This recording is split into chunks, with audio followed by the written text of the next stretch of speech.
This is Still Enrolled. And welcome on into the latest edition of Still Enrolled, a Big Ten football podcast. As always, Ryan Hickey and Brian Tripp with you here on a Thursday. Tripp, it's funny because you would think the biggest story right now in college football would be the college football playoff. We're a little bit over a week away from these games getting started here, right? 3 Big Ten teams going to be in action in the opening weekend. But today's pod, we're going to actually take a step back and really look ahead in the Big Ten here. We got Greg Smith coming on of Rivals of Yahoo Sports, going to give us the recruiting breakdown from National Signing Day that happened last week, give us some optimism or pessimism based on how a few teams did on their high school recruiting classes. We got Big Ten schedules for 2025 released as well here. We got a lot of news this week, at least, that really has to do with everything coming up in the future here. It's weird because there's so much anticipation for the announcement of the college football playoff field. And then this week, there is no football besides the Army-Navy game. I'm actually in Washington, D.C. today for the Penn State versus Army hockey game, which precedes Army-Navy coming up this weekend, which is a cool little thing going on tonight at Capital One Arena. But yeah, it's award season. You're trying to cram that in. You had the Big Ten announce their schedule this week. And then next week, you hit the ground running again with the college football playoff. A crucial week for a lot of these teams, by the way. A crucial week to hit that reset button and get healthy, playing a grueling conference schedule. If you played it, the con, right? Everyone wants to weigh the pros and the cons and how's it going to affect your seeding. But one of those cons of playing in that championship game in your conference is health and being banged up going into that first week. So you can look at paths and everyone's saying, well, this path is easy. This path is easy. But playing in that first game for both Texas and Penn State after playing a conference championship game, don't assume, because it is very, very grueling. College athletes this isn't the NFL. They're not accustomed to playing a 16, 17, 18, 19 game schedule. They don't do it in high school. There are no, it's football. It's not like you're a baseball pitcher and you're going and pitching in the summer league. You're going and pitching on the Cape. You can't simulate what the grind is of a long schedule. This is a critical week for those teams to get healthy going into the college football playoff. Especially when you think about it, right? The most intense football of the season will be played starting right now. Yeah. Sometimes in elements as well. In the case of Penn State, Ohio State, like Indiana, you're playing in the cold. So you're right. It's the biggest games of the year. You're going to need your A game without a doubt. This is a huge week here for those 3 teams to kind of get rested up. Obviously, Oregon has an extra week here as well. So they'll be extra rested by the time their second round matchup does come up here. So a big week for rest for players. Also big week for a few schools here to try to keep their coaches Trip. A few Big Ten assistants rumored to be taking head coaching jobs. Give an update on that. But at least one head coach, or one, I should say, assistant coach, we think that is departing the Big Ten, is Washington defensive coordinator Steve Belichick, because the huge news we learned on Wednesday, just like we all thought was going to happen, Bill Belichick is coming to North Carolina. He's coming to college football, Trip. Just in general, because this is, I think, a huge story in college football overall, what are your thoughts? What are your expectations now as the hoodie, the 6-time Super Bowl champ, is coming to college football? Well, North Carolina goes from a 73-year-old Mac Brown to 72-year-old Bill Belichick. Look, this is a guy...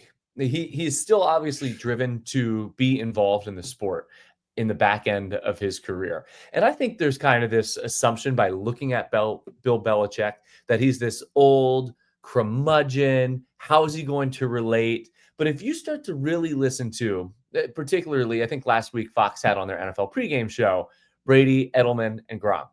And this is a coach who can relate to athletes. I think if you're North Carolina, what do you have to lose? You're a program that's been cast in irrelevancy.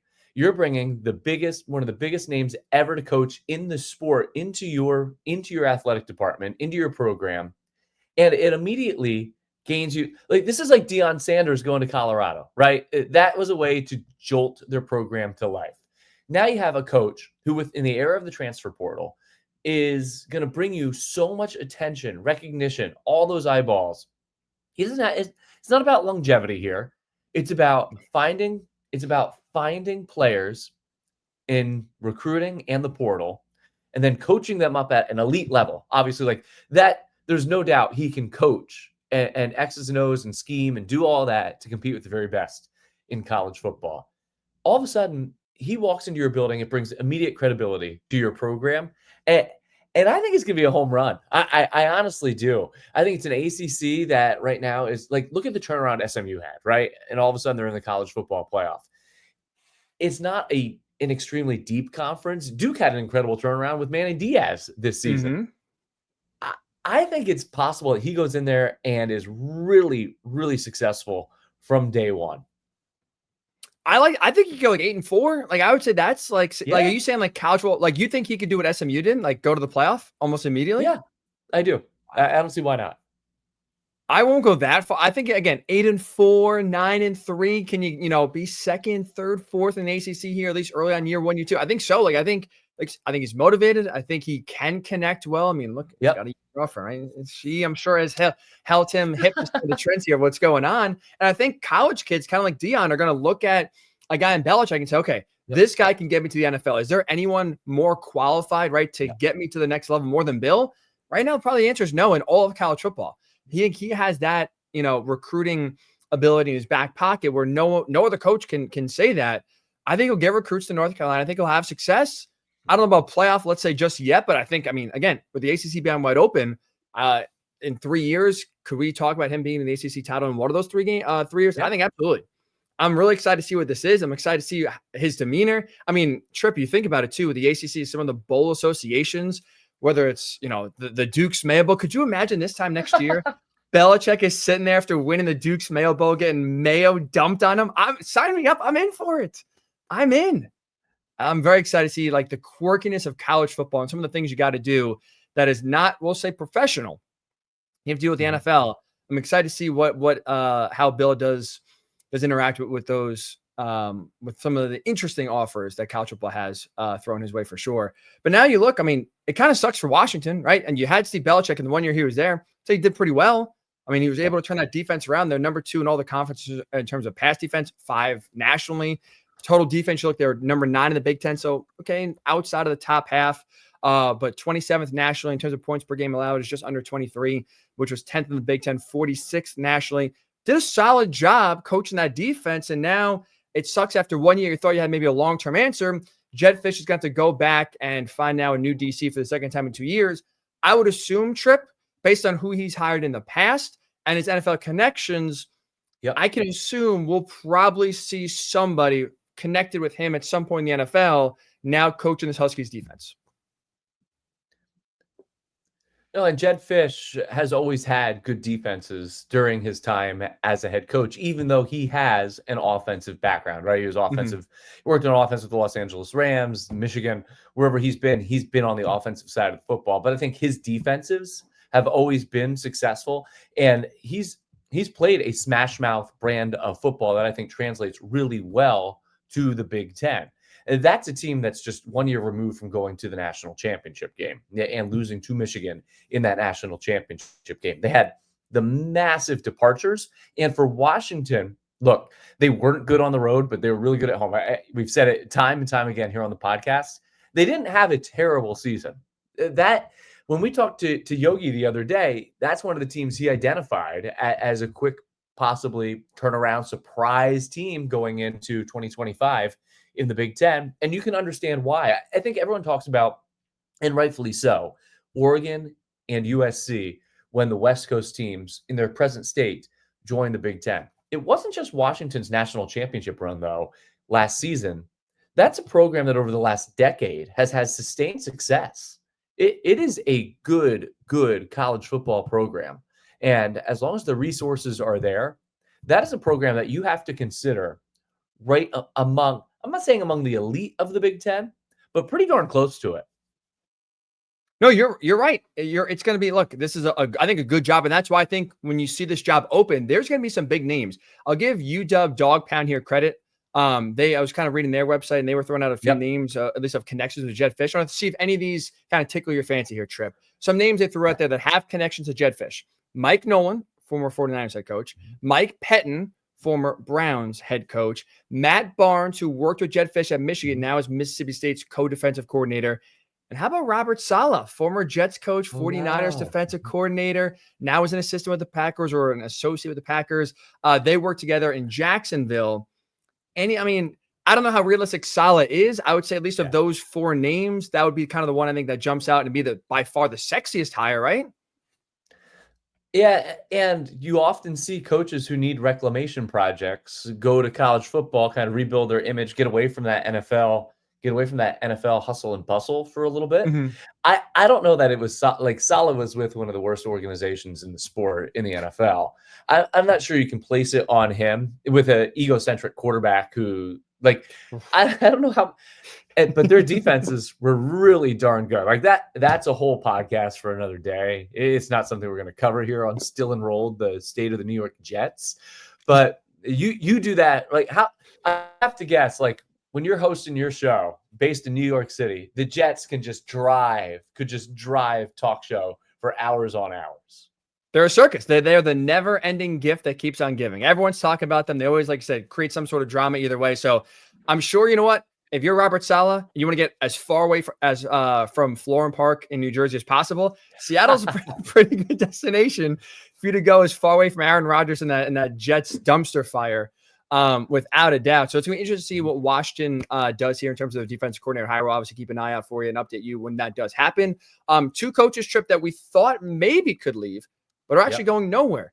Andy Kotelnicki, Penn State offensive coordinator, Brian Hartline, Ohio State co-offensive coordinator, both interviewed and were talking with West Virginia, and it came out that neither are getting the job, in part because Rich Rodriguez is going back home to Morgantown. I think if you're a Penn State fan, Trip, if you're an Ohio State fan, you couldn't be happier. You could not be happy that Rich Rod's going back and both your either OC or co-OC is staying where they are. That's huge for Penn State and Ohio State.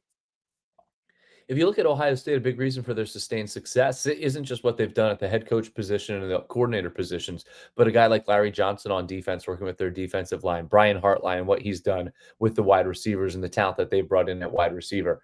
He is as valuable a recruiter that Ohio State has. He probably is not mentioned enough. Those who certainly cover the sport and are around the sport and know the sport, if you're listening to a Big Ten football podcast and love the sport, you know all about Brian Hartline and his success that he's had at that position, developing top talent at Ohio State. Players want to go play for him. And there is no question. Like, look at just what they've turned out with Olave and Garrett Wilson, and you could just go down the list. That guy is a huge, huge reason for Ohio State's success. Him looking, though, Ryan, is interesting, right? Because you wonder if there's any connect, like, if he's starting to look and, well, what's going on with Ryan Day? What's the future of this program? Where are we going to go? I think Brian Hartline's not a name you often hear looking to ascend to that head coach position, especially one like West Virginia. Him looking is interesting into itself, that he was exploring another opportunity. No, you're right. You're right. And if you're Ohio State, I think you're going to try to do everything possible to keep him, in part, like you said, because he's just a recruiting machine when it comes to wide receivers. Speaking of which, actually, let's take a time out here. Let's welcome in Greg Smith. Speaking of recruiting guru here, can kind of break down not just Ohio State's recruiting class, but all of the Big Ten's recruiting going back to National Signing Day from last week. We'll talk to Greg next. And welcome back into Still Enrolled. Of course, Ryan Hickey, Brian Tripp with you here. So last Wednesday was National Signing Day, and Tripp and I both were up front with you. We're not exactly recruiting experts. We promised you we would get an expert on the show here, knows what the hell they're talking about, to break down everything from the Big Ten, talk about how your team did recruiting-wise, whether there's reason to believe in optimism, or maybe there should be a little bit of skepticism here as well. So we do welcome in Greg Smith. Does a great job covering college recruiting for Rivals, for Yahoo Sports. Greg, what's going on, man? How are you? Hey, I'm doing well, man. It's finally a little bit of time where I can catch my breath a little bit. But as always, things are always still happening. So there's always something going on with college football recruiting. But I am doing well, hanging in there. You're not wrong. Yeah, 24/7, 365 news cycle, to say the least. Yeah. I really like, Greg, your article you put on Yahoo Sports, where basically you gave a grade for every single Big Ten recruiting class for 2025. And so before we kind of dive into at least a few specifics, what I want to get into just overall, you know, the SEC and the Big Ten, right, are the two major conferences, and usually the two conferences that are getting the most talent here. On the whole, when you kind of look at how the Big Ten did overall, would you say that they're getting the talent that, you know, a lot of these big time programs that you know they should be getting? Would you say it was a pretty good overall recruiting class for the Big Ten? Yeah, I would definitely say so. I think that you'll see a lot of this talent that came in this year. You'll be seeing play prominent roles on Saturdays and then be off to the NFL in a few years, like Michigan, Ohio State, Oregon, those teams in particular, especially with the addition of Oregon into the league and what they've been able to do. They finished signing day with our #1 ranked signing class. They just have a machine rolling up there with Dan Lanning. And I think that people have started joking about this, but it's kind of come true that Dan Lanning has turned them into kind of Georgia Northwest. And that's kind of, I think that was his blueprint, and he's done a good job of that. Ohio State did what they always do, right? And kind of loading up, especially at skill position talent, kind of led by our #1 player in Tavian St. Clair, the quarterback. And then Michigan, which was as talked about of a team as anyone around the country to finish out the cycle. They've got to be thrilled with where they landed to finish this class as well. So yeah, overall, there's a lot of good talent coming in. And then there's teams like Wisconsin, Nebraska. I think both of those schools did very well too. Illinois got a little bit of a bump, I think, based on the season that they had on the football field, which is good to see, because it doesn't always work out like that for schools like Illinois, because we see on the flip side with Indiana is that they haven't quite had that bump quite yet. But those other schools are doing a phenomenal job right now. You mentioned the Oregon machine with Dan Lanning right now. What type of talent did it? Who stands out from the class? But also, we've talked about here on the podcast that this is now the gold standard for college football. The undefeated team during the regular season, the Big Ten champions, the #1 team in the college football playoff, obviously translating over to recruiting. What is it about Oregon right now that has that machine rolling, as well as what's impressed you about their class in particular? Yeah, I think it's interesting. I hear this all the time from both players and parents and high school coaches, is that they just love Dan Lanning and that staff. Like, they love their ability to relate to kids. And I know that it comes up so often, and it did again this class, about, they've got Phil Knight behind them and they've got Nike NIL money and all of this. And yes, that is true. that is certainly a part of it. But another big part of it is really, honestly, how well that this staff relates, and honestly, Dan Lanning's reputation as a relentless recruiter. And a really funny, kind of interesting story on that is when they had their bye week late in the season, you would normally be getting rested up and you're ready to kind of make this championship run. What did Dan Lanning and his staff do? They hosted recruits during the bye week, which is an unusual thing for teams to do in general, much less when they're in the middle of a championship run at the end of their season. When it comes to their class, I think the thing that stands out to me is that because they have to do this because where they're located, they have to recruit coast to coast. But not only did they recruit coast to coast, they landed 5 stars from Texas, Ohio, Nevada, and Alabama. So they're like all over the place when it comes to where they're plucking talent. They got the best receiver in the country in Decorian Moore to come from Texas up to Oregon. Then they made a July 4th announcement. They got our top safety in the country, Trey McNutt out of Ohio, who's a dynamic playmaker on the back end. Like, it's a really good class top to bottom. And Oregon is also one of those teams, after all of that every time we get to signing day, they're always a dangerous team to flip someone. And they did it again with Naeem Offord, the 5-star from Alabama, and they flipped him. So away from Ohio State, a conference foe. So yeah, they just do a tremendous job overall, both relating to kids, and then Uncle Phil's Nike money comes in at the end. It's fascinating to hear you talk, Greg, about like national recruiting, right? Oregon's done a great job of it. USC with Lincoln Riley's tried to do the same as well. You graded them as a B-, and it's interesting, right? They were able to get Jakeem Stewart out of Louisiana, 5-star kid. That's a big get for them. But then you also mentioned in your article, which I think is very accurate, and I think a fair criticism for Lincoln Riley is the fact that, well, of the top 15 players in California, 2 signed with Lincoln Riley at USC. When you look at USC and they recruit, I think they are intentionally trying to go national here. For sustained success going forward and trying to get USC to where Lincoln Riley's trying to get them to, is that the best approach? I do not think it's the best approach. I really don't. I totally agree with you. I do think that this is on purpose. It's a thing that I think, in kind of talking to people around the sport and talking to some people on that staff, it's on purpose that they are trying to spread kind of the USC brand and say, hey, listen, we can pluck kids from everywhere. Everybody wants to be in LA.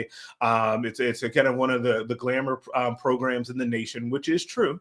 And so, therefore, you can go and get a kid like Jakeem Stewart, who was a fantastic 5-star prospect out of Louisiana, and getting him away from LSU, it's just an enormous upset. Like, you just don't see that very often, right? A program from that far away being able to do that. But on the flip side, I don't think that you can make a living being in a situation where Alabama gets more blue chip talent out of California than USC does. Like, I just don't feel that is a sustainable model for them. And if you go back to kind of their glory years under Pete Carroll, those guys, what they did was they set up a fence around the state of California. If they wanted a kid in California, they were going to get him. And they had tremendous success doing that, and then sprinkling in guys from around the country, right? I think their famous thing was always, if we're going to go to the other coast, if we're going to go to the East Coast, if we're going to go down to Florida, it's for a draft pick, right? Like, otherwise we need to be recruiting home. And I think that it'll be interesting to see how that plays out for Lincoln Riley and company. I don't love it. I think that their fans don't seem to either. I think they should be recruiting their home state a lot more, considering the powerhouse high school programs that are in that state. We discussed so much with Luke Fickell at Wisconsin. We think the biggest problem is finding what the identity of the program is. Does that question get answered at all in the type of players that Wisconsin was able to get in this 2025 class? And you had them rated as a B. Like, with all the changing, with how much they've struggled, missing a bowl game for the first time in forever this year, how is Luke Fickell able to pull off still a pretty decent class? And does this class help him find his identity in Madison? That is the $1 million question, because I think on one hand, I really, really like that class. That's why I gave them a B. I think that they've got a lot of really good, talented players. That defensive back group, I think, is very good. And I think that those guys are going to play a lot, and they're going to play early. They had a few defections from their team in the transfer portal, and I think that they'll be just fine with the defensive backs that are coming in, right? Jameer Scott out of Ohio is a really talented defensive back coming in. Cam Clark, a kid that they pulled out of Michigan out on the offensive line, a 4-star, I think is very good. And that kind of leads perfectly into this identity situation. I think that if there were more Cam Clarks in this class and they were getting closer to old school Wisconsin power football, I would feel better about where they were going. But we honestly don't know kind of what they're going to do moving forward. They just hired a new offensive coordinator, but, and I think Luke Fickell said that he wants to do more power stuff. He wants to run more. But my thing with Wisconsin is that it sounded nice in theory to say we're going to spread open the offense a little bit more, and we're still going to play the same elite defense that we've always played. That sounds great, except for when you realize that the recruiting base that they have, they just produce really good offensive linemen, and then you can find running backs that want to run behind those offensive linemen. So you get away from that, and you're trying to make sure that you have to pull wide receivers from these speed states to come to Wisconsin. That's a really tough sell. Like, it just is. And I think they ran into that and figured that out in these first couple of years. So I think that they'll get closer to their previous identity. And so TBD on whether or not this class actually gets them closer to their identity. Kind of piggyback off that, Greg, it is interesting, right? Because in one hand, NIL and the transfer portal, you could argue you can get talent from anywhere, and you can kind of do anything you want. And Luke Fickell tried, right, to bring a spread offense to Wisconsin. And now, like you just outlined, it's a lot harder than you think. Right. And it's also easier to turn around programs faster than ever, as we saw in the Big Ten here with Indiana, right? With Kirk Cincinnati, boom, all of a sudden they're 11-1. Now they're in the playoff. And you talked about in the beginning here, you're disappointed with Indiana's class. You graded them as a C. When it comes to like recruiting in general, we could see turnarounds happen in the transfer portal quickly, right, on the field. How long does it take for that success to translate into recruiting success for a lot of these schools? Yeah, if you don't have a coach that's like a big name that has already had a lot of success at the Power 4 level, like, it's hard to have that immediate impact, I think, on the recruiting trail, because it takes a couple of years to build those relationships with high school prospects and those high school coaches. And part of that is the difference in, we were joking about the never-ending cycle of recruiting, because I'm already on to like the 2026 class. So that means that these coaches have been recruiting that 2026 class, and in a lot of cases 27 already, right? So if you take a job, it just makes sense that you're going to be a little bit behind on where you need to be with recruiting those guys. So in the case of Indiana, I do think that they're going to have a nice bump next year. I think their 26 class will be better than their 25 class. Their 25 class will also probably have a couple of players that were underrated by us that end up being pretty good, because that's also kind of in their history and their DNA to kind of find those players that are under the radar. But they have a lot of good buzz on the trail, like especially in the the region, in the Midwest, like a lot of kids are now looking at them a lot more than they ever have. Obviously, kids that were in their recruiting class that other teams were trying to poach. They have a defensive lineman, Tristan Abram, that Michigan was after. But as Indiana's season continued to go up and up, he said, hey, why do I need to go somewhere else? I can stick with Indiana. And so when you start to have that happen, that lets you know you're on the right track if you're Kirk Cignetti. Greg, we have a lot of Penn State listeners to this podcast. Okay. I hosted a 5-hour National Signing Day live stream inside the Lash Football Building for James Franklin and Penn State. Okay. Their class bolstered by a couple of really good tight end commits late. Probably no surprise with how many tight ends they've produced. Yeah. In Andrew Olish, who actually flips from Michigan to Penn State after signing day, and Brian Kordovich. Not a spectacular class when you look at the rankings, but a lot of players with high ceilings for James Franklin. What was your impression of Penn State's class this year?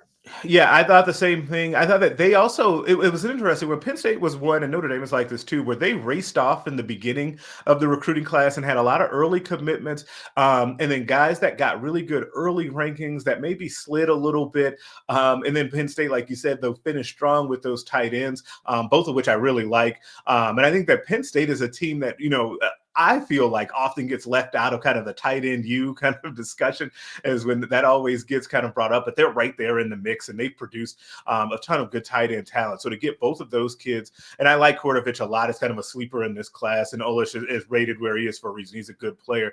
And so I do think that they have a lot of guys, to me, that are kind of more in that sleeper category that could kind of, get better as they get into college. I still wonder about them being able to get that kind of high-end talent, those guys that are instant impact players to kind of come to go there and then be able to play right away. That's kind of, to me, the one knock and the thing that kind of separates them and where Penn State is always in the recruiting rankings versus where you see kind of, at least this year, Michigan, Ohio State, and Oregon. That's the difference between those classes and Penn State's class. Look at Minnesota, Greg. They were able to get some high-level talent. They got a 4-star quarterback, Jackson Collick. They got a 4-star outside linebacker, Emmanuel Carmo. You still had them, though, rated C-, despite kind of, maybe that high-end talent at the top. What was it about Minnesota's class that maybe left you a little underwhelmed? Yeah, like both of those guys, I really like Carmo, and he's a guy, too, that got a lot of interest from other programs and stuck with Minnesota.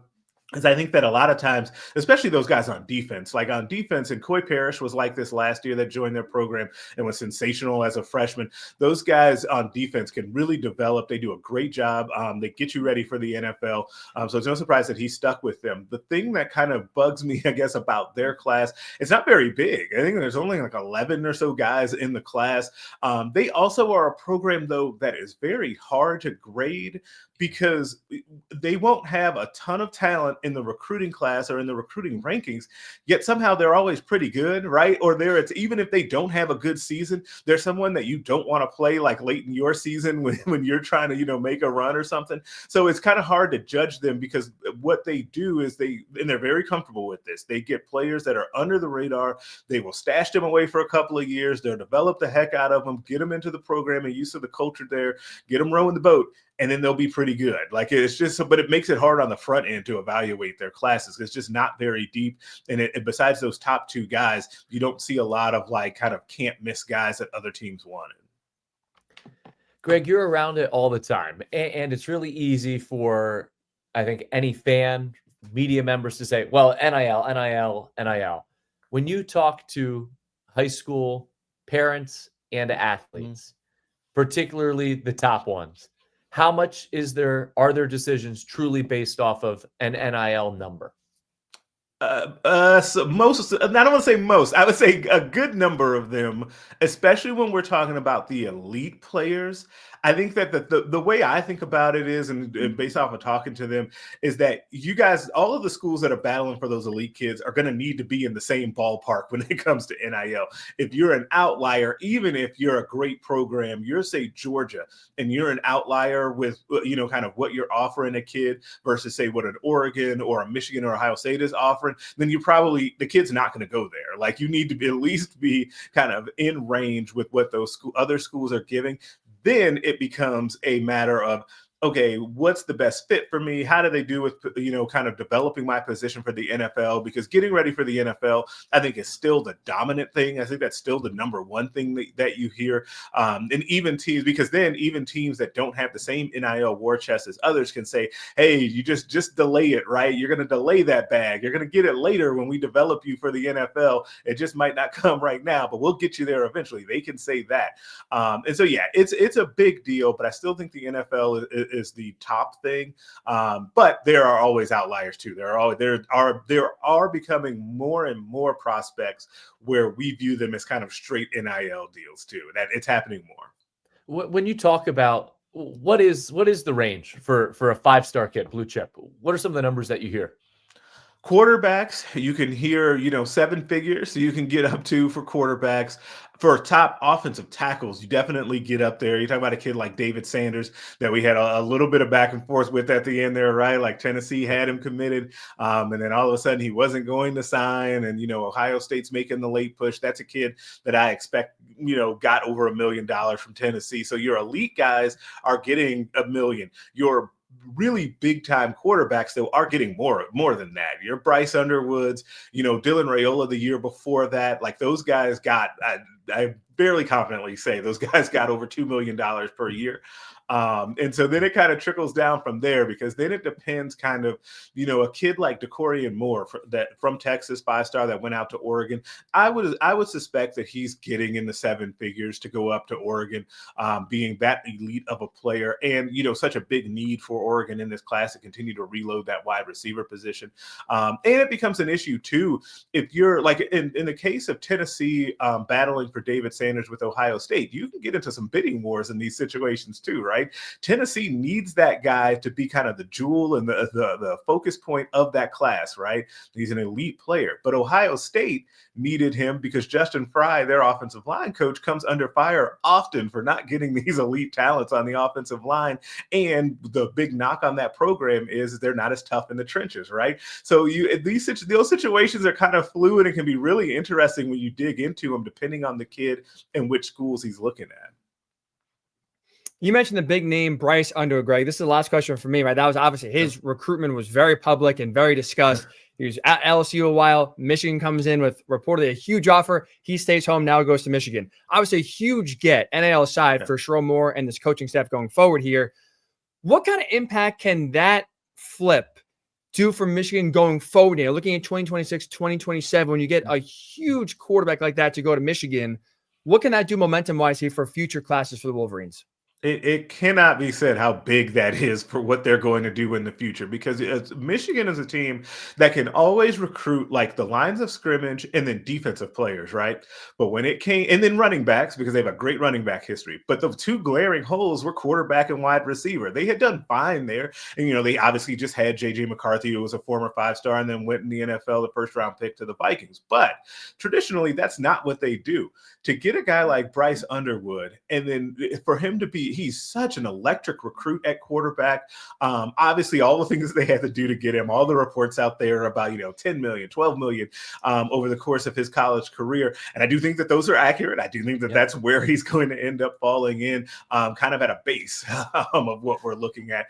But what that does is it allows other like skill position talent to say, man, he went there and I could go play with him. Maybe that is a great place to be, not only to play with him, but then Michigan is also a place, and as you guys know this because you cover the sport, it's a great school. B, it has awesome tradition and a great fan base, but you didn't necessarily have kids, say, from the South really looking at Michigan. That was just not a school that they were going to look at. And now when they give them another look, I think they're going to be really impressed. And I think it will actually be easier than people think for them to now get more elite talent to come to Ann Arbor and play up there. I think that it's a huge, huge deal about them being able to flip him, not just what they can do on the field and how talented he is, but what he's going to bring behind him in terms of recruiting help and in the portal as well. Greg, last one for me. How long is the National Signing Day, the first Wednesday of December? Like what's the perfect, if there is a perfect way? How do you fix this where you shouldn't have a National Signing Day in the middle of championship week in college football? How do they fix it?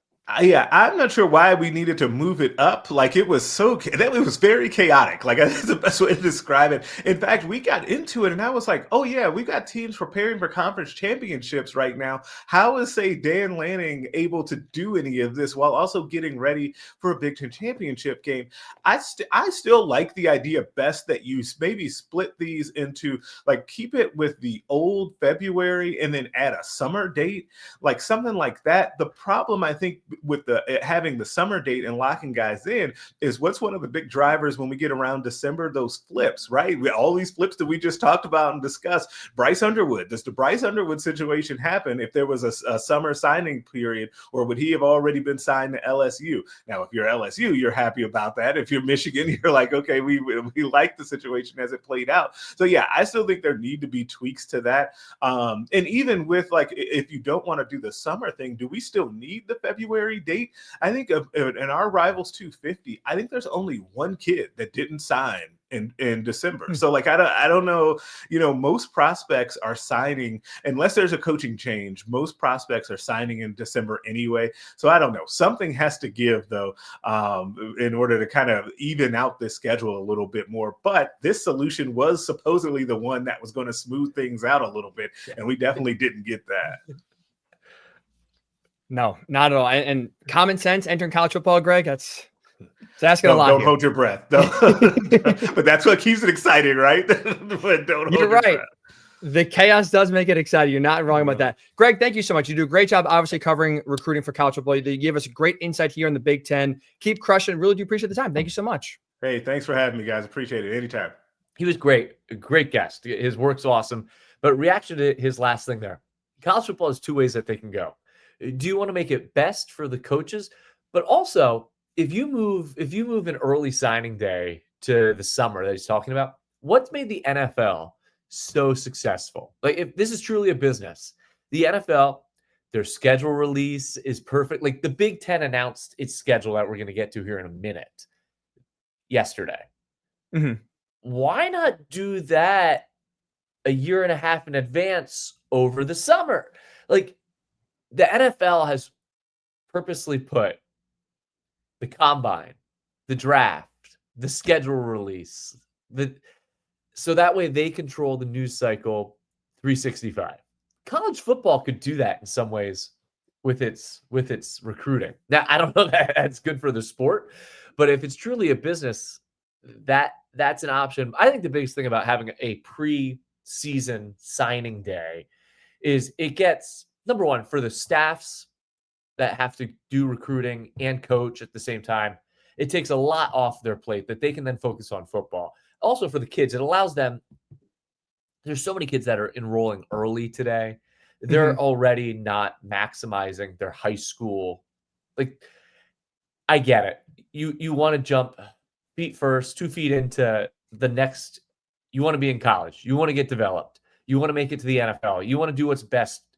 But how many of them actually do make it?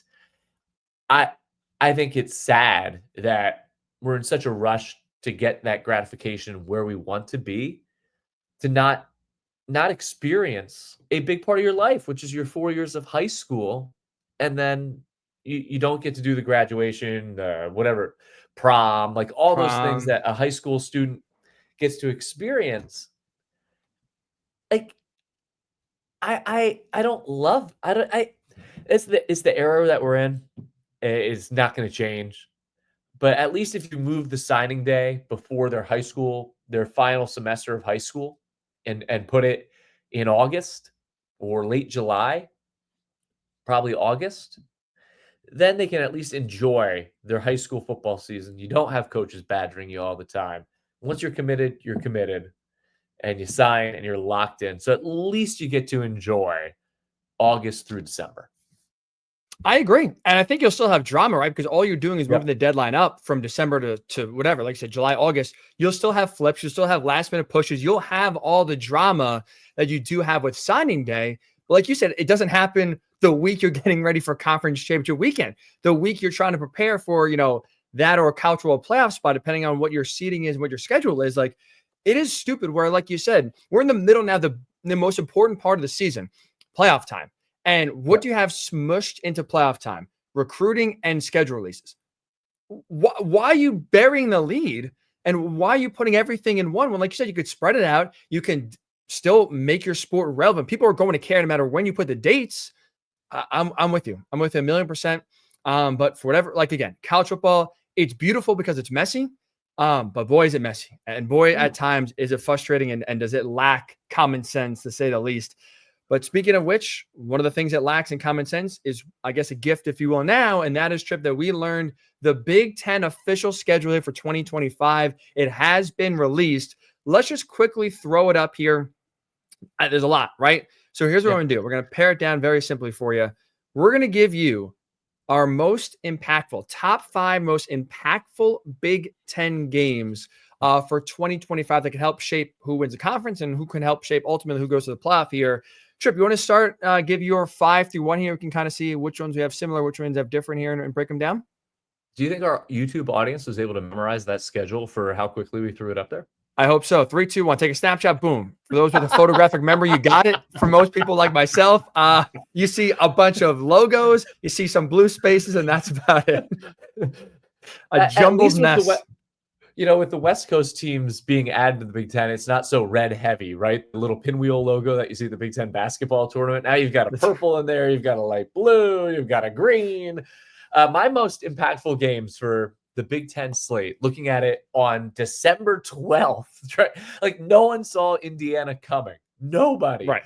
So my top 5, looking at it based off December 12th, number 5, Illinois at Indiana week 4. Can Indiana sustain its success in the upcoming 2025 college football season? And Illinois won so many close games this year. What does Brett Bielema do? Can they continue the momentum that they had? That's a huge game that sets the trajectory for both of those teams early. Week number 4, one of the earliest Big Ten games on the schedule. It sets the trajectory for which of those teams could be a story in college football in 2025. Also, same thing. The following week, Indiana then has to go on the road to Iowa City to play the Iowa Hawkeyes. That's a huge game for them in a tough environment. If Indiana wants to sustain success, they need to have success in weeks 4 and 5. Number 3, USC at Michigan, week number 7. Look, these are 2 big brands. Can USC, if they're going to bounce back, they're going to have to win that game. What's Michigan, right? This is 2 marquee teams in week number 7. Number 2, Penn State at Ohio State, week 10. And then number 1, Oregon at Penn State, week number 5. Anytime you get the 3 big teams from the conference this year that were clearly the 3 best teams in the Big Ten going head to head, those are my 2 biggest matchups that you look forward to in 2025. What a shock. We agree on 1 and 2 in the same order. I'm with you 1,000,000%. That's a huge game in Happy Valley, huge game in Columbus. So we won't belabor the point there. Number 3, I'm going to go down the well again, Trip, with Nebraska. I have Nebraska at Minnesota. I want to pull up the schedule here because you look at it from the Cornhuskers, right? I know we played this game back in August. I'm going to play it again here. Cincinnati, Akron. By the way, their 3rd game, I thought for a while was Holy Cross. No, I looked it up. It is Houston Christian. I thought I knew college football, Trip. I've never heard of Houston Christian in my life. They are coming, though, to Lincoln, Nebraska. You look at that game at home. Big one for Nebraska. First test at home against Michigan. Bye week. Michigan State, still trying to figure it out. Maryland on the road. Minnesota on the road. Northwest. Like, you look, all of a sudden, if you're in Nebraska here, if you're able to get by that game at Minnesota, which I agree with Greg, right? That's never really a team you feel good about going on the road and playing against. If you're able to win that game in week number 8, your schedule is manageable going into Happy Valley, and it's a tough finish. But that game, I think, week 8, Nebraska at Minnesota can really help kind of set the table here potentially for what kind of season Nebraska can have. You win that game, I think we could talk about Nebraska playing in some big-time games later on in the year. Oregon at Iowa. I'm glad you had Iowa on yours as well because it feels like, you look at Iowa's schedule to bring it up here one more time. Iowa, they host Penn State. They host Oregon. They host some of the biggest games here of the schedule that could impact the season here at home, which is a very, very, very tough place to play. And then finally here, number 5, I'm going backwards, Washington at Michigan. Both programs, I think there's optimism, right, to believe that they can have a turnaround here and build off of what they did in 2024. Washington, I'm excited to see what they do look like here. And again, Michigan, that's an early game or midseason game, I should say, week 8, to where that could really kind of as well kind of shape where both teams go depending on who's able to win that game. So those are some intriguing matchups that Trip and I have for you that can really kind of impact who's winning and who's losing. Instead, if we played this game this time last year, Trip, if the podcast was around, I could promise you none of us would have had Indiana at Ohio State, which ended up being a big game there as well on our bingo card. So I'm sure we'll get one surprise team or two pop up. And interesting that Penn State, Ohio State matchup that we both had as the second most impactful game in the Big Ten in 2025. Both teams have a bye going into that game. Penn State also has a bye before hosting Oregon. Oregon plays the Civil War the week before that game and flying across to Happy Valley. But like, if you're, look, we don't have time. There's 18 teams in the league. We're not going to break down each of their schedules. But you start to look at, okay, what are some trends? Look for teams that have to fly across the country, going back. Like, can you throw that back up there for 1 second? Sure. You throw that back up there just so our audience that's following on YouTube, if you're listening on Spotify or wherever you're listening from, like look at Washington's schedule, right? So at Maryland, flying across the country, Rutgers comes to them, then they go all the way back to Michigan, then they're home. Like that's a lot to ask of a team like that. UCLA, same thing. At Michigan State, home, but then at Indiana before they get a bye. Those are things that stand out to me for the West. But the team that we should talk about here is Wisconsin, right? Look at how they open. Week 3 at Alabama. Okay. Then they play is that Maryland? Yeah, that's Maryland. So at Alabama, home against Maryland, bye. At Michigan, home against Iowa, home against Ohio State, at Oregon. So they have Alabama, Michigan, both on the road, home against Iowa and Ohio State back-to-back weeks. And then at Oregon, this is all in the first 9 weeks of the season. I mean, I don't mean to laugh, but good luck. Good luck is right. That is the most difficult schedule in all of the Big Ten. And then you look at even the final 2 of the last 3 weeks at Indiana. My phones are popping out. And then at Minnesota to finish it off.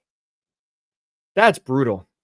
That is really, good luck. Good luck to the Badgers. Good luck to Luke Fickell.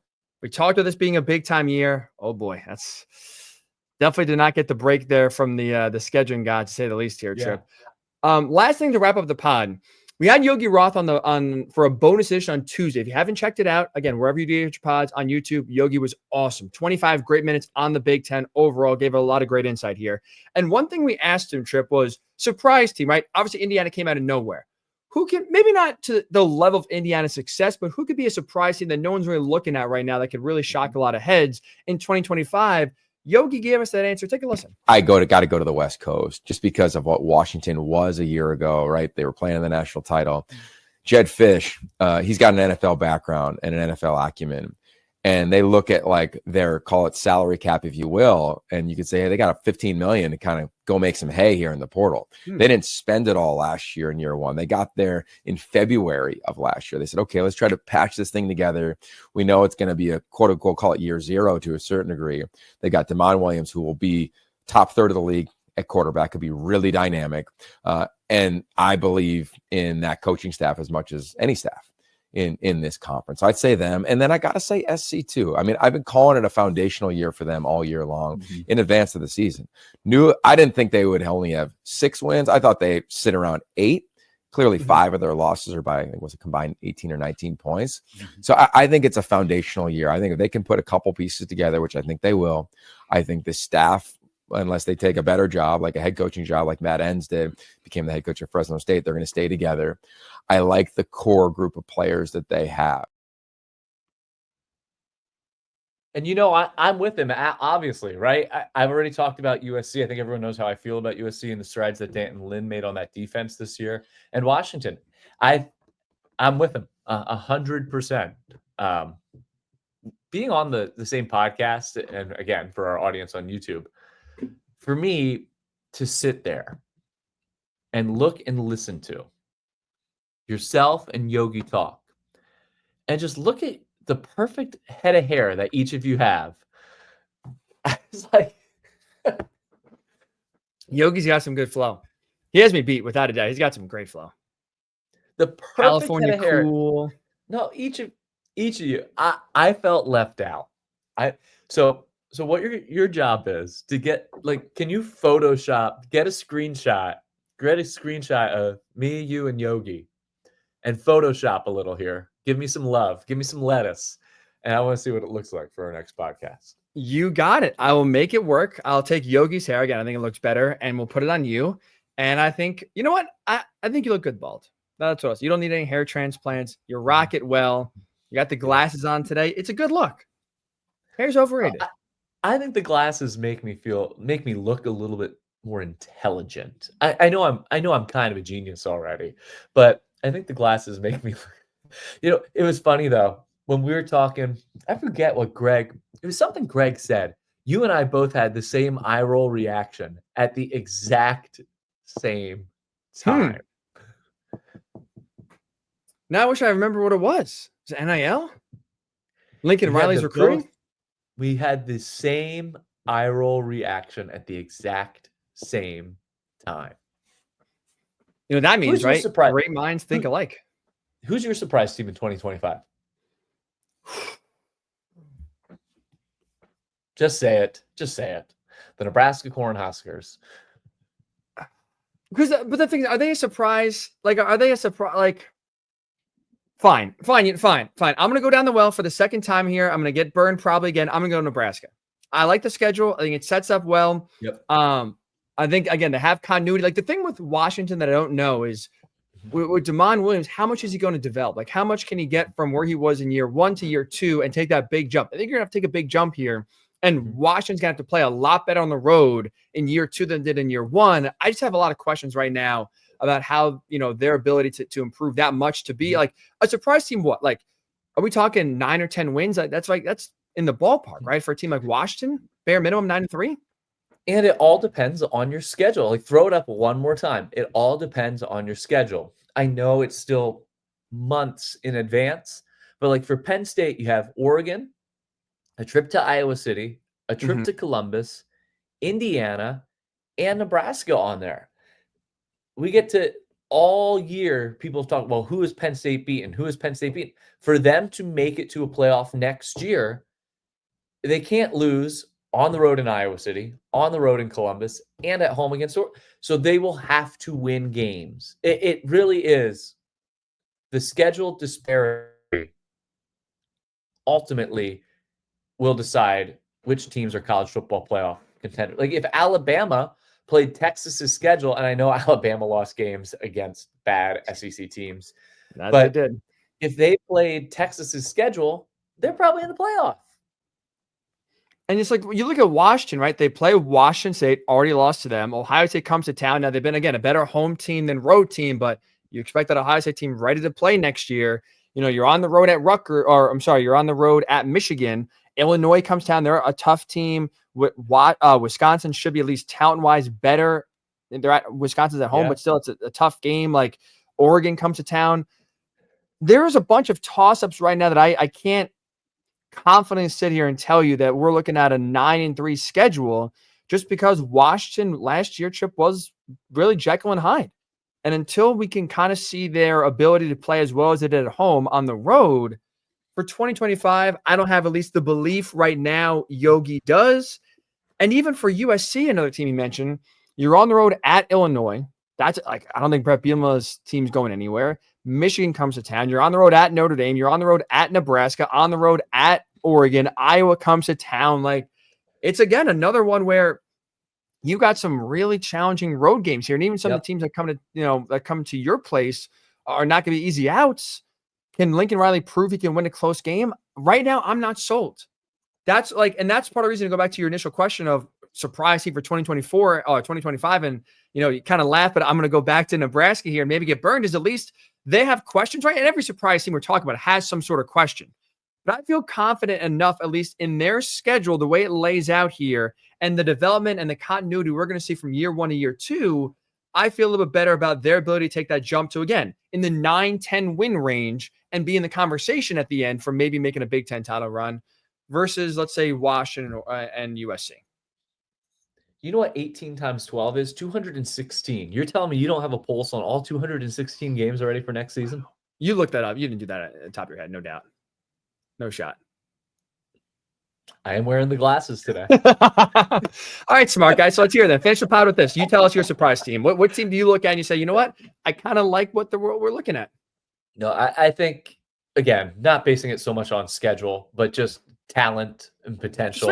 I think USC and Washington. I agree with Yogi. I think USC and Washington are the teams that have the opportunity to go from a 500 season to have a bounce back year and be among 9-10 wins and competing among the upper echelon of the Big Ten, just based on the talent and the history and what they've accomplished in recent years. I like those two teams. They don't call you the voice of reason for nothing, because that logic is probably sound. You play the schedule game on December 12th for games that will be played 9 months from now, with rosters that are going to change drastically for most of them between now and then. Yeah. Playing the schedule game. Hey, someone else just committed to the transfer portal. Someone else just went into the transfer portal. And then you think this is bad. Get ready for the April after spring ball transfer portal as well, where you see some names go in there that maybe lose position battles as well. That could be big coups for some teams. So a lot changing. We do thank Greg for coming on here and give us just an idea of what the future could look like here for a lot of these Big Ten teams. And make sure you do check his article. I thought it was really, really insightful here about Big Ten recruiting. And that'll do it, Trip. That'll do it for this edition of the pod. I really do appreciate you tuning in. Again, make sure you subscribe, tell your friends about it, wherever you get your pods, on YouTube. Still enrolled at Big Ten Football Podcast. That's where you can find us. Next week is college football playoff heavy, baby. 3 matchups in round number 1. We'll be all over them, breaking them down for you here. So make sure you get set as it's playoff time next week. Let's go, playoffs. Have a great weekend. We'll talk to you next week right here on the Still Enrolled Podcast.